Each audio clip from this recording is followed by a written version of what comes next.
How big is the impact of driving electric cars in Canada when the long winter begins? Canada has always touted itself as a pioneer in environmental protection. For example, the federal government has stated more than once that it wants to achieve comprehensive popularization of electric vehicles between 2030 and 2035. On the streets and alleys of cities such as Vancouver, electric vehicles led by Tesla are everywhere, with a strong momentum to replace gasoline-powered vehicles. A question lies ahead. As one of the coldest countries in the world and one of the most sparsely populated countries, is it really suitable for Canada to vigorously promote electric vehicles? There are two major issues with electric vehicles that are still difficult to solve: their winter endurance, and their charging network. The former is almost unsolvable in Canada, while the latter is also progressing slowly in Canada. For example, if you want to drive an electric car to Yukon Whitehorse or Yellowknife in Vancouver, finding a charging station is a long-standing problem. Far from it, let's talk about the upcoming cold winter. In some cities in Canada, the winter lasts from November to April for 6 months. If you drive an electric car, how much impact will it have? On various automotive websites, there are some authoritative answers. I am also an electric vehicle owner, and based on my winter driving experience, I can also give you some ideas on using electric vehicles in winter. Firstly, electric vehicles are less likely to get stuck in snow.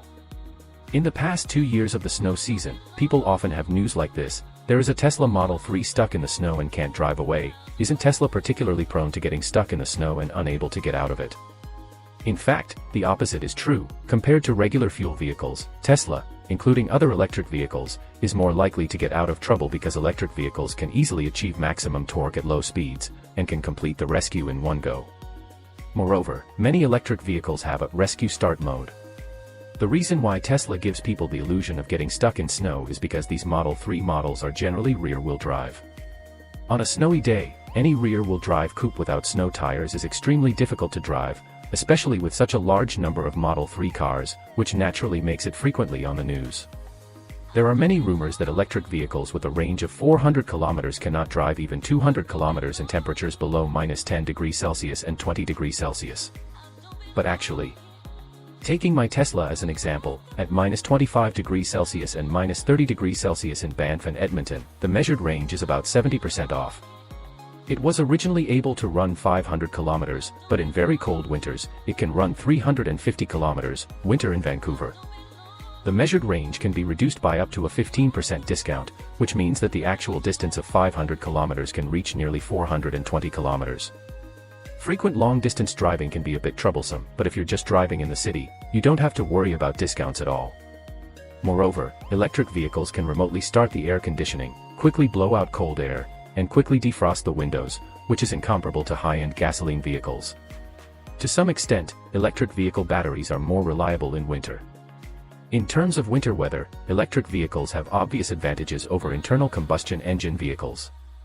Electric vehicles do not have the risk of battery icing due to extreme cold or lack of use, which makes them easier to start in winter because they do not require a cooling period to drive like internal combustion engine vehicles. Cold weather is more favorable for electric vehicles and easier for both car owners and drivers. In cold months, electric vehicles can be charged indoors without the risk of batteries or engine block freezing. This means that every time you want to charge your car, you don't have to risk the cold weather. Compared to internal combustion engines in Canada's cold winter, electric vehicles have become a more efficient and cost-effective choice. How much higher will the charging fee be in winter? Firstly, the prices of major public charging stations for electric vehicles are similar throughout the year, with variations in time periods at most. For example, they are cheaper at night and more expensive during working hours, without the possibility of higher costs in winter. At present, the overall charging cost of electric vehicles is still only 20% to 25% of the fuel cost of similar fuel vehicles. Even if you frequently drive on highways, the mileage of electric vehicles in winter will face a discount, but it can be certain that the charging cost will still not exceed half of the gasoline cost. The more expensive an electric vehicle is compared to a more expensive fuel-powered vehicle, the more fuel costs can be saved. For example, the difference in electricity bills between large 7-seater electric vehicles and small 5-seater electric vehicles may only be 20%, but the difference in fuel bills between large 7-seater large displacement fuel vehicles and small displacement fuel vehicles can be too significant. Energy recovery braking provides protection for winter driving. This is not a separate advertisement for Tesla, as many electric vehicles have this energy recovery braking system. It automatically brakes when the accelerator is released, which is particularly effective when going downhill on snowy days because there is no need to panic and switch the accelerator and brake. In terms of anti-slip and speed limit, a series of black technology advancements in electric vehicles provide more confidence for novice drivers to drive in winter. Therefore, the conclusion is very clear: even in Canada, where the wind is chilly, there is no problem driving electric vehicles in winter. Governments at all levels have the confidence to vigorously promote electric vehicles. The number of charging stations in Canada is not as small as you imagine. People who drive Tesla far away will complain, such as from Vancouver to Banff. Although there are no problems, there are very few overcharged stations in the middle of Jasper Park, and there will be mileage anxiety in winter. But in fact, what you're looking at is only Tesla's overcharging station. You should know that there are also BC Hydro's DC charging stations, some gas stations that provide charging services, such as Shell, charging stations from companies like ChargePoint, and some institutions that make their own charging stations. If you search in advance, you will find that at least in the southern provinces of BC, Alberta, and Ontario, Northwest matter where you drive, there is no shortage of charging stations for a radius of 300 kilometers, which is quite reassuring.